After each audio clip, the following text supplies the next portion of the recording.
కేంద్రంలోని మోదీ ప్రభుత్వానికి గట్టి షాక్ తగిలింది.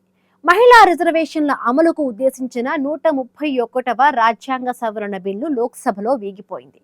ఈ బిల్లు ఆమోదానికి 352 మంది సభ్యుల మద్దతు అవసరం కాగా దీనికి అనుకూలంగా 298 మంది, వ్యతిరేకంగా 230 ఓట్లు పడ్డాయి.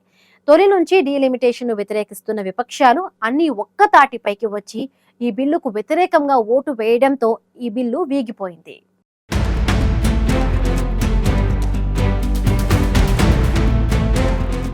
కేంద్రంలోని ఎన్డీఏ సర్కారుకు షాక్ తగిలింది. మహిళా రిజర్వేషన్ల అమలుకు ఉద్దేశించిన 131వ రాజ్యాంగ సవరణ బిల్లు లోక్సభలో వేగిపోయింది. ఈ బిల్లు ఆమోదానికి 352 మంది సభ్యుల మద్దతు అవసరం కాగా ఈ బిల్లుకు అనుకూలంగా 298 మంది, వ్యతిరేకంగా 230 ఓట్లు పడ్డాయి. లోక్సభలో మొత్తం 528 మంది సభ్యులు ఓటేశారు. అధికార ఎన్డీఏ మూడింట రెండంతల మెజారిటీ సాధించలేకపోవడంతో 131వ రాజ్యాంగ సవరణ బిల్లు వేగిపోయింది. 131వ రాజ్యాంగ సవరణ బిల్లు వేగిపోయినందున డీలిమిటేషన్ కమిషన్ ఏర్పాటు, కేంద్ర పాలిత ప్రాంతాల బిల్లులను కేంద్రం వెనక్కి తీసుకుంది. ఈ బిల్లు విషయంలో విపక్షాలు ఒక్కతాటిపైకొచ్చి బిల్లును ఆమోదం పొందకుండా చేయడంలో పైచేయి సాధించాయి. 131వ రాజ్యాంగ సవరణ బిల్లు వీగిపోయినందున మిగతా 2 బిల్లులు డీలిమిటేషన్ బిల్లు, కేంద్ర పాలిత ప్రాంతాల చట్టాల బిల్లు 2026లను వెనక్కి తీసుకుంటున్నట్లు కేంద్ర మంత్రి కిరణ్ రిజిజు ప్రకటించారు. రాజ్యాంగ 131వ సవరణ బిల్లుతో పాటు మరో 2 బిల్లులు కేంద్ర పాలిత ప్రాంతాల చట్టాల బిల్లు 2026, డీలిమిటేషన్ బిల్లు 2026 ఇవి రాజ్యాంగ 131వ సవరణ బిల్లుతో అంతర్గతంగా ముడిపడి ఉన్నాయని, వీటిని విడిగా చూడలేమని కేంద్ర మంత్రి కిరణ్ తెలిపారు. దేశంలోని మహిళలకు గౌరవం, హక్కులు కల్పించే ఇంతటి చారిత్రాత్మకమైన కీలకమైన బిల్లుకు ప్రతిపక్షం మద్దతు ఇవ్వలేదని, ఇది చాలా విచారకరమని కిరణ్ రిజిజు అన్నారు. ఈ చారిత్రాత్మక ఘట్టంలో విపక్షాలకు దక్కిన ఒక మంచి అవకాశాన్ని చేజార్చుకున్నారని, ప్రధాని నరేంద్ర మోదీ నాయకత్వంలో మహిళలకు గౌరవం, హక్కులు కల్పించేందుకు తమ కృషి నిరంతరం కొనసాగుతుందని కిరణ్ రిజిజు స్పష్టం చేశారు.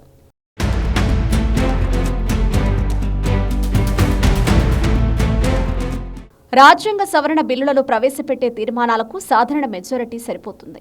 అయితే ఈ బిల్లుల కీలక నిబంధనలను ఆమోదించడానికి, అలాగే బిల్లులను పరిశీలించి ఆమోదించే తీర్మానాలకు మాత్రం సభలోని మొత్తం సభ్యుల సంఖ్యలో మెజారిటీతో పాటు హాజరై ఓటు వేసిన సభ్యుల్లో కనీసం 3/2 మెజారిటీ తప్పనిసరిగా కావాల్సి ఉంటుంది. రాజ్యాంగంలోని ఆర్టికల్ 368(2)లోని మినహాయింపు నిబంధనల్లో పేర్కొన్నట్లుగా అత్యంత కీలకమైన అంశాలకు సంబంధించిన రాజ్యాంగ సవరణ బిల్లులు పార్లమెంటు ఉభయ సభల ఆమోదం పొందిన తర్వాత కనీసం సగం రాష్ట్రాల శాసనసభల ఆమోదాన్ని కూడా పొందాల్సి ఉంటుంది. కేంద్రం లోక్సభలో ప్రవేశపెట్టిన 131వ రాజ్యాంగ సవరణ బిల్లు వీగిపోయినందున ఆ బిల్లు వీగిపోయింది. కేంద్రం ప్రవేశపెట్టిన బిల్లుకు అనుకూలంగా మెజారిటీ 298 మంది సభ్యులు ఉన్నప్పటికీ రాజ్యాంగ సవరణకు అవసరమైన 2/3 వంతు మద్దతును కూడగట్టడంలో ప్రభుత్వం విఫలమైంది. ఈ బిల్లుపై లోక్సభలో జరిగిన చర్చలో హోంమంత్రి అమిత్ షా, విపక్ష నేతల మధ్య ఆసక్తికరమైన వాదనలు నడిచాయి.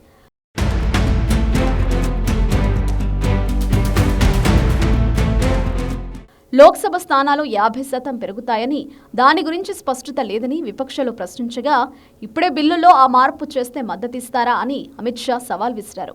దీనికి ఎస్పీ నేత అఖిలేష్ యాదవ్ సానుకూలంగా స్పందించినప్పటికీ ప్రభుత్వం ఆ దిశగా వెనక్కి తగ్గకుండా నేరుగా ఓటింగ్కే మొగ్గు చూపింది. ఈ పరిణామం ప్రభుత్వం పట్టుదలకు పోయిందా, లేదా విపక్షాల చిత్తశుద్ధిని పరీక్షించాలనుకుందా అనే చర్చకు దారితీసింది.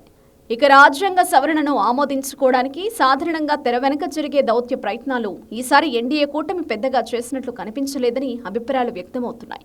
కేవలం సభా వేదికగా సభ్యులకు విజ్ఞప్తి చేయడమే తప్ప తటస్థ పార్టీలను లేదా అసంతృప్త సభ్యులను మచ్చిక చేసుకునే ప్రయత్నం చేయకపోవడం రాజకీయ విశ్లేషకులను ఆశ్చర్యపరిచింది.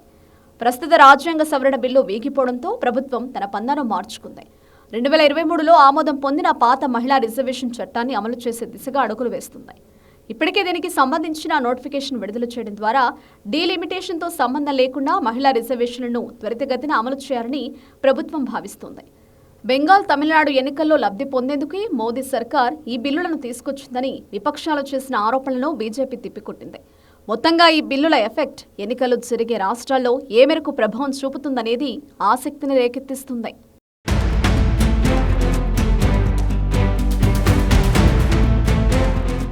లోక్సభలో ప్రవేశపెట్టిన 131వ రాజ్యాంగ సవరణ బిల్లు వీగిపోవడంతో మోదీ సర్కార్ తన పంథాను మార్చుకున్నట్టు తెలుస్తోంది.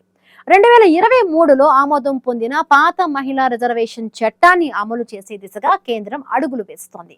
ఇప్పటికే దీనికి సంబంధించిన నోటిఫికేషన్ విడుదల చేయడం ద్వారా డీలిమిటేషన్ తో సంబంధం లేకుండా మహిళా రిజర్వేషన్లను త్వరితగతిన అమలు చేయాలని మోదీ సర్కార్ భావిస్తున్నట్టు తెలుస్తోంది.